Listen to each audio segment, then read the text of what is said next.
All right, this is Mr. Wyrick, and I'm going to be going through some of these notes here for 3.2. These are the ones for February the 9th, Thursday.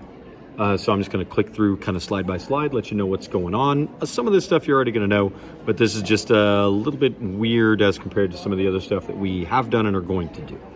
So what we're talking about for today is rigid motion without any coordinates. Now, rigid motion means that we're dealing with a shape, and we're going to take that shape and we are going to make some kind of change to its location, orientation, whatever, but we are not going to change that shape. Okay, so we're not going to take this square and make it into a rectangle, or take the square and change it into some kind of parallelogram or something like that. We're going to keep this shape the way it is. We're just going to make changes to how it's oriented and what we're doing with it. So the very first thing that we are going to talk about is a rotation. So we're going to take a center of rotation somewhere, and we are going to have a direction of rotation. We're going to either be moving it clockwise or counterclockwise, and there's a clock still in the classroom so that you can kind of tell what we're talking about with that. So we're going to take that shape and just rotate it around a single point.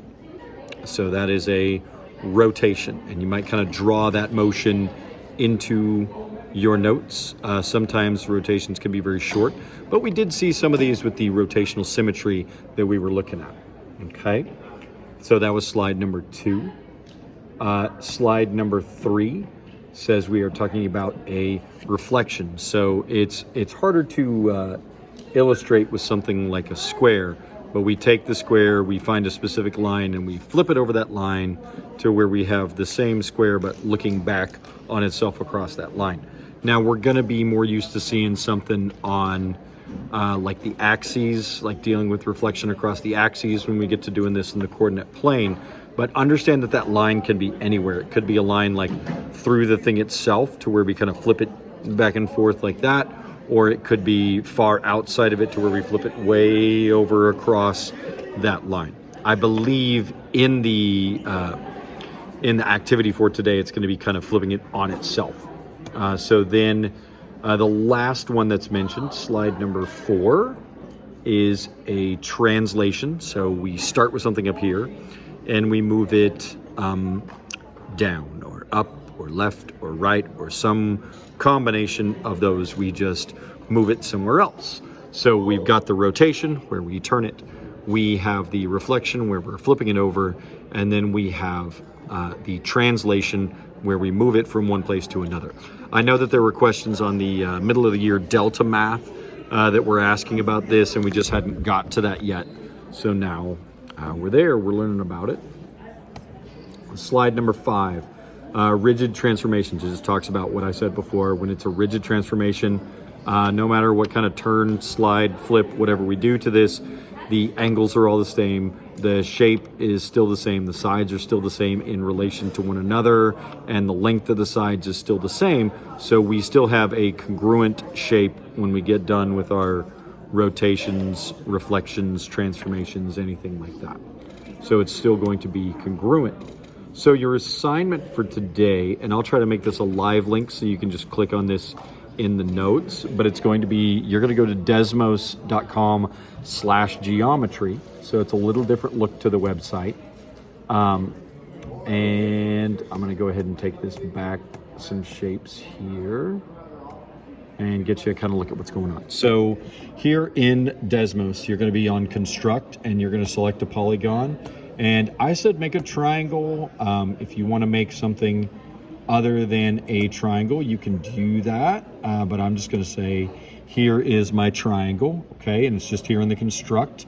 Once I'm done with the construct, I'm going to go to transform, and I get to define my transformation, and there they are: reflection, translation, rotation. So I'm going to start with a reflection, and it says choose a line of reflection, and I think I have to pick one that's attached to the shape.